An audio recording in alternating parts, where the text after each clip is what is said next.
So I'm here with Keisha Boston Gallagher. She is a filmmaker and director. She's also the creator of her own production company, Aunt Pat Productions. And her current documentary, We Are Thrill, is about a girls basketball team based in Baltimore. And it is set to release November 16th on YouTube. Thanks for joining me. Thank you so much for having me.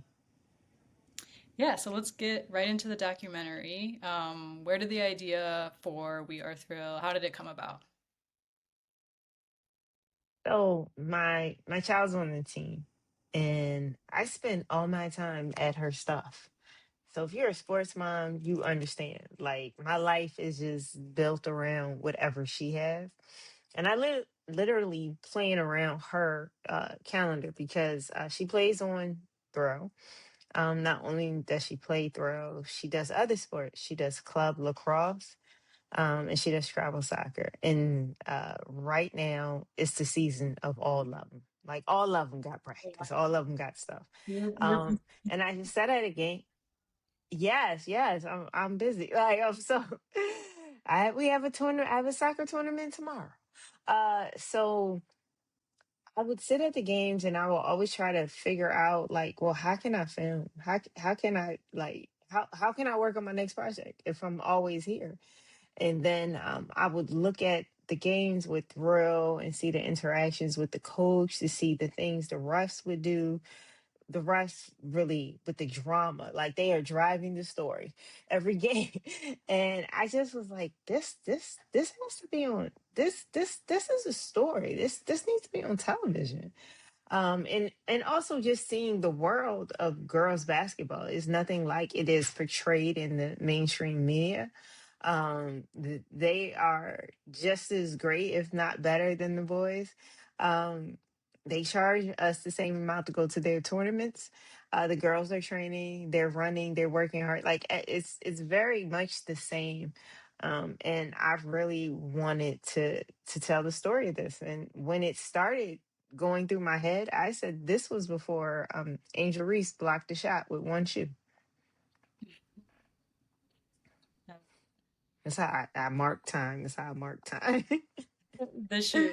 Yeah, I love that. Yeah, that's how I mark it. So I love that. I like how you were kind of like, your schedule's busy as a mom, but you were able to be like, okay, well, I'm just gonna bring my work to her games or her practices. I think that's really cool.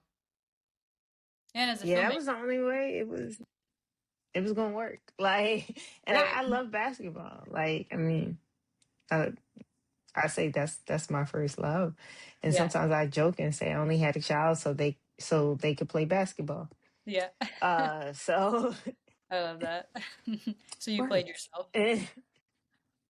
Yes, yes. Never on this level.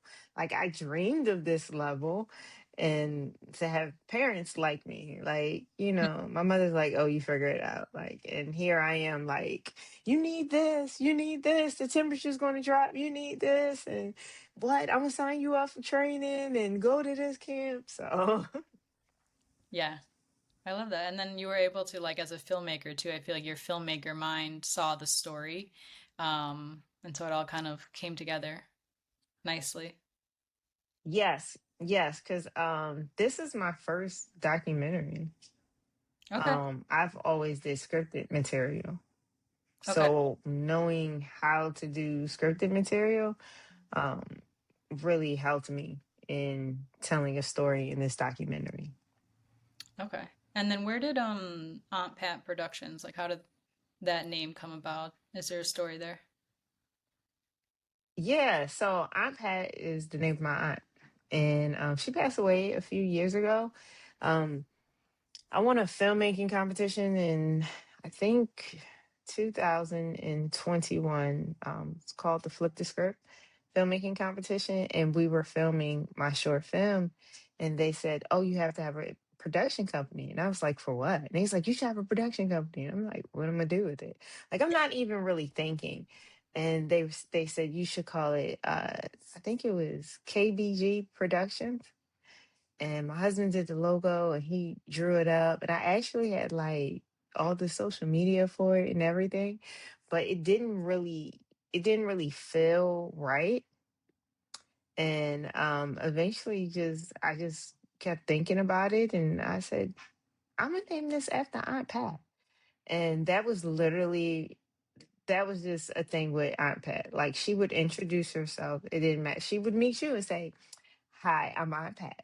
And so everybody would say, "Yeah, I met Aunt Pat already." So that was just a big thing. And so the logo is a picture of her. She loved to dance. She was in like dance class, and it's the logo is a picture of her her dance recital photo. She probably was like 6 or 7.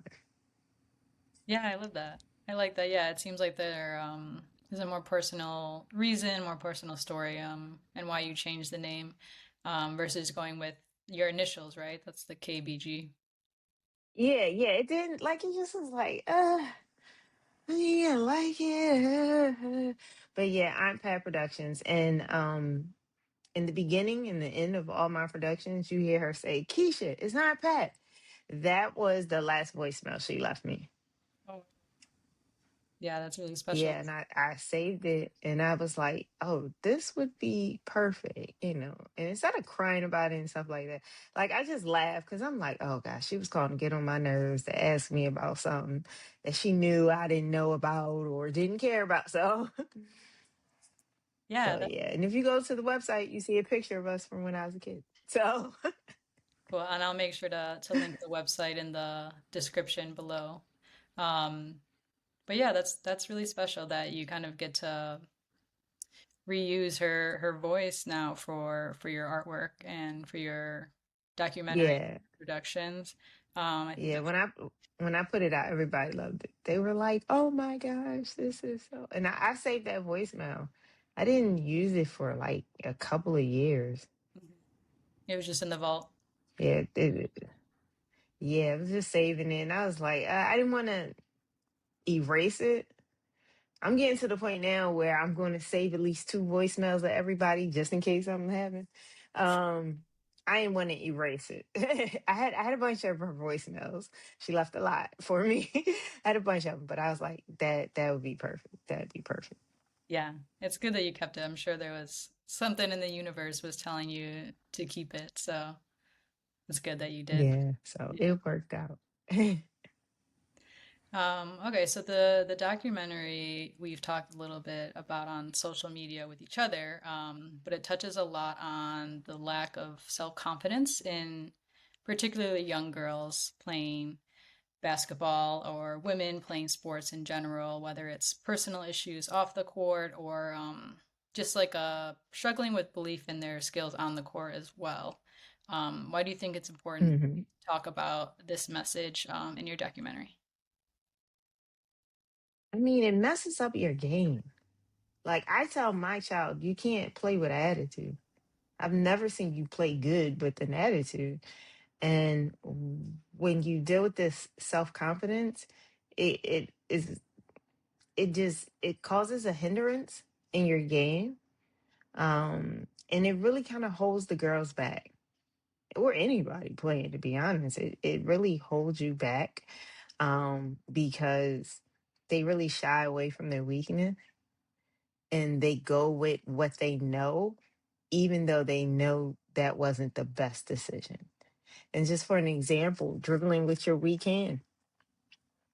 Nobody is going to sign up to dribble with their weak hand if they know they can't dribble with it. If the weak hand is really weak, you know, like right-handed people dribble with the left hand and they're strong or just as strong. But if you're not, they're not going to do that. And it's a lot of double guessing. And when you double guess yourself in the middle of a play, that's a travel. Like, you're like, what are you thinking? Like, you know, sometimes I'm like, I know what you were thinking. I can tell, I can see, like, I see what you were thinking. So it definitely does just cause a hindrance. When you play freely, my daughter said, she said, I was just out there playing. She was a really good game. She said, I was just out there playing. She said, I wasn't even thinking. And I said, that's it. That's how you gotta play the game. Every game, not thinking. Yeah, That's how you gotta do it. with a clear mind. Yeah, no, I totally Yeah. Totally agree there. Just I feel like also you're less likely to try new things too, right? Because you don't have the confidence to kind of put yourself out there, and then how are your skills going to grow, right? If you don't believe in yourself that you Exactly. can try new things too. So, yeah, it reminds me a lot of Yeah. like playing when I was younger. Like I hated shooting layups with my left hand, so I would always kind of revert Oh. to shooting my right hand, and every single coach, of course, hates that. That's just one mental block I can think of where I was just like, oh, my left hand isn't strong enough, or I'm gonna miss it or something. Um, so yeah, you touched on a lot of great points just about how yeah, you really need a clear mind to play well, right? Yeah, I mean, that's like to get to a position to where you're not thinking, you're just flowing. Like, because when you're not thinking, you're flowing. That causes you to flow. It doesn't cause you to make bad decisions, but it just causes you to flow. Like you trust yourself and you're going with it. And that just playing free turns you into a whole different player. Yeah. State of flow, yeah, that's really important. I feel like learning that through sport, especially at a young age too, can help them as an adult later on too. I feel like a lot of adults too, like we're trying to also reach a state of flow, like whatever we're working on now, even if we're not athletes anymore. Just attaining a state of flow is a really good skill, just in general in life. Yeah, it's peaceful. Like you kind of it's like you bring about peace. You're not playing with anxiety. You're not flowing through life with anxiety. It's just a good peaceful place to be in as well. Yeah, absolutely. Okay, so let's talk about your big vision for this documentary. You said it's your first documentary. What are your goals that you're looking to accomplish I and the ultimate message you want to get out into the world with this, with your art? have a bunch of goals. I definitely want it on television. That's one. I definitely want it on television. I hope that it ends well. I hope that the thing that the team is seeking is to redeem themselves at that Roses for Roses tournament. I hope that it ends well and that they get that redemption. Right, because That's still definitely what I hope. you're still filming parts of it, right? So you have episode one dropping November. Oh yeah, like in real time. Like Yeah, like the first three seasons, the first three seasons start with the last tournament of last season. It's a documentary, and that's why I have to remind myself. You can plan, but there's only but so much you can plan. It's only but so much. But I do hope the girls just grow, and I hope that people get to see that. Grow as characters. I mean, grow as young ladies, grow in the game, and that they really resonate with them. Like, I want little girls to watch this and say, hey, I want to play basketball. I want girls who are playing basketball to say, I want to play more. Like, I want to take this a little more serious. So those are some things I want. yeah. No, I think that's a really great message. Also just like you said, girls that are playing, they might, be likely to watch it and then it could help motivate them to keep playing. I know that there's a conversation around, keeping girls in sports. A lot of girls or young boys will join, but they often quit. And I know when I was younger too, I also felt like quitting at a lot of times. But the people around me didn't let me. And so I think if you have that support Was system, that good or bad? it was good. It was good. Yeah, I'm happy that I did keep playing. Because when you're a kid and the reasons you want to stop playing, like, they don't really make sense. Um, you just kind Just of want wanted to to get, come home and watch TV. yeah, exactly. And I was able to go pretty far with my basketball career, so I'm grateful that I kept playing. And yeah, I think it's really good to make art like this, and to get the message out there. Um, that they're also not the only ones struggling too. I think that could be helpful. There's not been a ton of conversations around. this topic, I feel like. So I think your documentary is Yeah. a really good example. Yeah, and I mean, I always say correct me if I'm wrong, put it in the comments, but this is the first doc- documentary around um young girls in sports. Okay, so the first episode drops on November 16th on YouTube, correct? That's where people can watch the Yes. episode. Yes, at the iPad Productions YouTube channel. Okay. And yeah, again, I'll link that in the descriptions below. Okay, so we're gonna get into a little bit of more questions about you and your film background. So when did you first know you wanted to be a filmmaker? And then I was gonna say why basketball, but we kind of touched on that a little bit already. Why not basketball? Uh I mean, yeah. when did yeah, like why not? Uh when did I first know? So actually I started like is I didn't just say I wanted to be a filmmaker. Like it was a bunch of trial and error trying to find my way. At first, I was like, "Oh, I wanted to do comedy." And I did not like the concept of standing on stage telling jokes, That's which tough. is comedy. And and then I went into acting. Okay. I just like with acting, you have to say the lines exactly according to how it is on the paper. Like you cannot ad lib your script and stuff like that. And I was horrible with remembering lines. And I also was petrified of it. Um, I believe that if this is your gift, if this is your thing, it should make you petrified. Like you shouldn't be nervous. It should be, yes, some nervousness to keep you on your toes, but not like, oh my gosh, this is all you think about, like you're losing sleep. And I stopped acting. And I mean, I did background roles and I did book a commercial. And then I got into screenwriting. I wrote and directed a short film called Hard Sell. It won a lot of awards, and in directing, I just felt like, oh, this is nice. Like I like this, and of course, I believe that the Bible says that all things work together for the good for him that love the Lord and are called according to His purpose. So I felt as though that everything that I did prepared me and gave me experience for these moments. Even now, like everything, like acting, background acting, just like a whole bunch of stuff, it just all works together. And so that was it. And it was like from doing that, I was like, I found my lane. I like what you said about Thank like you. you tried different things and those ultimately didn't work out, but it led you to writing, it led you to directing. Like you could use the bits you learned from comedy and then you can write.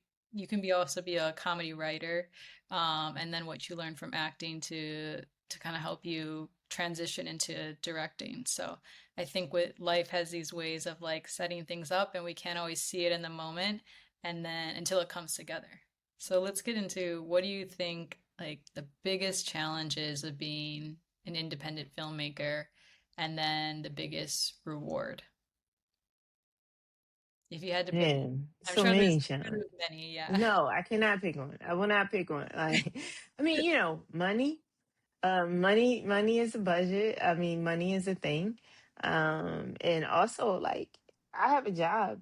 So I was talking to somebody, they said, "Man, how do you do it?" And I'm like, "Man, I got dishes. I gotta do dishes after this." Like I mean, I was supposed to go through the mail probably about 3 weeks ago. I'm not going through the mail yet.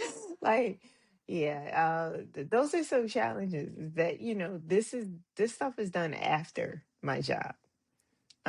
So yeah, those are some challenges. But I'm still doing it. I always thought that I would do it once I was blessed not to have a job, and you'll be waiting forever. It ain't gonna never happen that way. You just got to do it in the situation that you in and grow through it, and eventually, through hard work, you'll probably get to the point to where you don't need a job to do the thing that you want to do. I completely agree with your challenges as well. Like I have a 9 to 5 job that I do during the day, and then I do this podcast whenever I'm not doing that job, whenever I have the free time. So, okay, if you had to give a new filmmaker any quick advice, what advice would you give them? They're just starting out. No, you got to do it. Watch your excuses. I do not like excuses. I try not to get caught up in excuses because excuses cause you to prevent you from holding yourself accountable. And as long as you have that excuse, you never have to do it. Yeah, I like that. It's kind of like just start and don't complain because I mean at the end of the day like we're choosing to do this, on our free time, right? We don't have to do this. And especially if we're not always getting paid. Um yeah, it's kind of like just start it if you really want to do it. Like don't wait and yeah, like you said, no excuses. I told somebody today at work, I said, I wear God out. He is over me. Uh, I wears him out. And all of this, I can't even take credit for all of this being my genius. It was a lot of prayer. I dream about this. Like for months, I dreamed about basketball. For months, I was dreaming about my girls' basketball game. And it was times where I would just wake up from a dream and say, "That's it." Um, Filming it. I want to say it wasn't until the second day of filming where I said, "This is what we're going to do." And the coach was like, "What?" I said, "This is it. We're going to go with it." I'm gonna ask you this question again, okay? But yeah, that's like just like my big thing, because at the end of the day, for me, I just want to make sure that God is like, you on the right track. Like that's big for me. I think part of my healing is not crashing out internally, mentally. Like stuff is going to happen. And when stuff happens, I'm just like, okay, God, you knew this was going to happen. So, all right, okay, like I'm not going to stay here at this place of where something happened. Like I'm not. Like let me step over it, let me walk around it, and I'm going to keep going. So, Yeah. Like letting things that's what has kept me. control. Yeah. Yeah. Yeah, I like so much can happen. Like just so much so much can happen. And like I said, stuff that's in your control, out of your control is like, look, I gotta make the best out of it. exactly. Yeah, things are going to happen out of our control all the time, and I think it's really about how we choose to handle it, right? Like we could choose to be upset about it for a really long time and let it fester, or we can, what I like to do is like I allow myself a short period of time to like be upset about something, but I have like a strict cutoff that I try to set, and then I just go into like problem solving mode or Is it like 2 minutes, 5 minutes, or you need 30? it depends on the situation. It depends on how severe the situation is. But yeah, if it's something like, let's say, like a flat tire, like obviously that sucks whenever that happens. Just allow yourself like 10, 15 minutes to be upset, but then it's like, okay, then you got to get into like problem solving mode. Wow, thanks so much for coming on the show, Hoops and Healing. And yeah, thank you. Thank you.